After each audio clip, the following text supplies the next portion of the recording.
ہماری زمین سے 1000 لائٹ ایئرز کے فاصلے پر ایک اور نظام شمسی ہے، اور اس نظام شمسی کا ایک اپنا سورج ہے جس کے گرد سیارے گردش کر رہے ہیں۔ اس نظام شمسی کو کیپلر 20 کے نام سے جانا جاتا ہے۔ ان میں سے ایک سیارہ کیپلر 20F کہلاتا ہے۔ اپنے سورج کے گرد یہ 19.6 دن میں پھیرا مکمل کرتا ہے اور اس کا درجہ حرارت 800 ڈگری فahrenheit ہے۔ اس کے برابر میں موجود ہے کیپلر 20E۔ اسی سورج کے گرد یہ 6.1 دن میں پھیرا مکمل کرتا ہے۔ سائز میں تو یہ ہماری دنیا سے زیادہ مختلف نہیں، مگر اپنے سورج سے یہ اتنے قریب ہیں کہ پانی یا حیات ممکن نہیں۔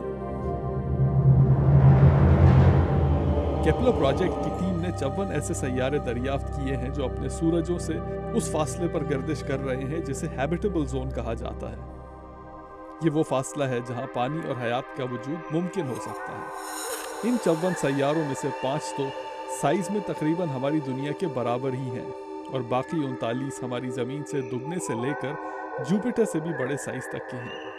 سیاروں کی دریافت کے ساتھ ساتھ کیپلر کی ٹیم نے ہمارے نظام شمسی جیسے اور بھی پلانیٹری سسٹمز ڈھونڈے ہیں جن میں 2 یا زیادہ سیارے گردش کر رہے ہیں۔ کیپلر 2 نامی نظام شمسی میں تو 6 سیارے ایک بالکل مختلف سورج کے گرد گردش کرتے نظر آتے ہیں، مگر کیپلر مشن کی سب سے حیرت انگیز دریافتوں میں سے ایک کیپلر 16b نامی یہ سیارہ تھا۔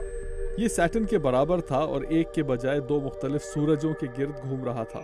اس سے پہلے تو اس قسم کے نظارے صرف سائنس فکشن فلموں میں ہی نظر آیا کرتے تھے۔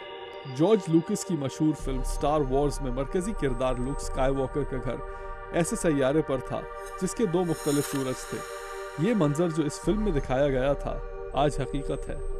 کیپلر کے مشن کو زیادہ عرصہ نہیں ہوا ہے، مگر اتنے کم عرصے میں ہی اس نے جو دنیائیں دریافت کی ہیں ان کو دیکھتے ہوئے سائنسدانوں کو امید ہے کہ وہ عنقریب ایک ایسے سیارے پر نظر ڈال رہے ہوں گے جو اپنے سورج سے عین اس فاصلے پر ہوگا جہاں پانی ممکن ہو۔ ایک نئی دنیا جو خلا میں کہیں ہمارا انتظار کر رہی ہے۔ عبدالعزیز خان، اردو VOA۔